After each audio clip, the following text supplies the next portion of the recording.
Hello বন্ধুরা, আসসালামু আলাইকুম। আজকে আমি আপনাদের সামনে 2021 সালে চাকরির পরীক্ষায় যতগুলো প্রশ্ন আছে সবগুলোর সমাধান পর্যায়ক্রমে দেওয়ার চেষ্টা করব।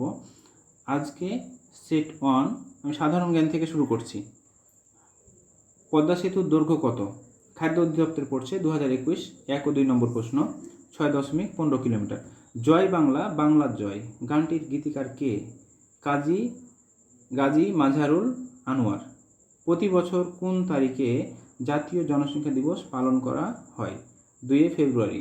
শিক্ষা প্রকৌশল অধিদপ্তর 3 থেকে 11 নম্বর প্রশ্ন, 2021। জীবন থেকে নেওয়া নামের চলচ্চিত্রটির পরিচালক জহির রায়হান। বাংলাদেশের অস্থায়ী সরকার কত তারিখে শপথ গ্রহণ করেন? 17 এপ্রিল। গণপ্রজাতন্ত্রী বাংলাদেশ সংবিধানের কোন ভাগে রাষ্ট্র পরিচালনার মূলনীতি বিবৃত হয়েছে? 2 ভাগে। কারাগারের রোজনামচা কত সালে প্রকাশিত হয়? 2000। বাংলাদেশের রাষ্ট্রপতির শপথ বাক্য পাঠ করান কে? স্পিকার। বাংলাদেশের প্রধান সংবাদ সংস্থা কোনটি? বাসস। রাতারগুল কোথায় অবস্থিত? সিলেটে। ভারতের 7 সিস্টার খ্যাত কোন রাজ্যের সাথে বাংলাদেশের সীমান্ত নেই? নাগাল্যান্ড। 16 ডিসেম্বর 1971 সালে কতজন পাকিস্তানি সৈন্য আত্মসমর্পণ করেন? মৎস্য অধিদপ্তর 2021 সালে 12 থেকে 16 নম্বর প্রশ্ন, 93,000। নির্মাণাধীন পদ্মা সেতুর দৈর্ঘ্য কত কিলোমিটার? 6.15 কিলোমিটার। অষ্টম পঞ্চবার্ষিকী পরিকল্পনার মেয়াদ কত? জুলাই 2021 থেকে জুন 2025। শহীদ বুদ্ধিজীবী দিবস কবে? 14 ডিসেম্বর।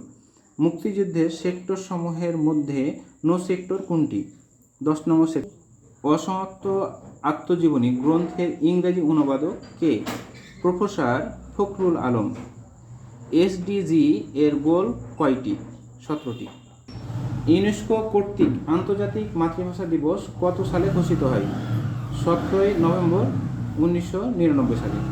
ঐতিহাসিক 6 দফা কোথায় উত্থাপন করা হয়? লাহোরে।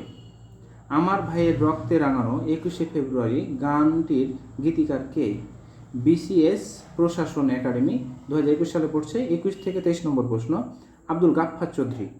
বাংলাদেশের জাতীয় পতাকার দৈর্ঘ্য প্রস্থের অনুপাত কত? 10.6। মুক্তিযুদ্ধ বীরত্বপূর্ণ অবদানের জন্য কতজনকে বীরোত্তম খেতাবে ভূষিত করা হয়? 68 জনকে। অমর 21-এর প্রথম কবিতা কোনটি? কৃষি সম্প্রসারণ, 2021, 24 থেকে 30 নম্বর প্রশ্ন। কাঁদতে আসেনি, ফাঁসির দাবি নিয়ে এসেছি। বাংলাদেশে মোট রাষ্ট্রীয় খেতাবপ্রাপ্ত মুক্তিযোদ্ধার সংখ্যা কত? 676 জন। কবর নাটকের রচয়িতা কে? মুনীর চৌধুরী। কৃষিবিদদের মর্যাদাপূর্ণ প্রথম শ্রেণী প্রদান করেন কে? তাজউদ্দিন আহমেদ। সাবাস বাংলাদেশ ভাস্কর্যটি কোথায় অবস্থিত? রাজশাহী বিশ্ববিদ্যালয়। ইরাটম কি উন্নত জাতের ধান? হুমায়ুন আহমেদের জ্যোৎস্না ও জননীর গল্প উপন্যাস কি বিষয়ে অবলম্বনে রচিত? মুক্তিযুদ্ধ।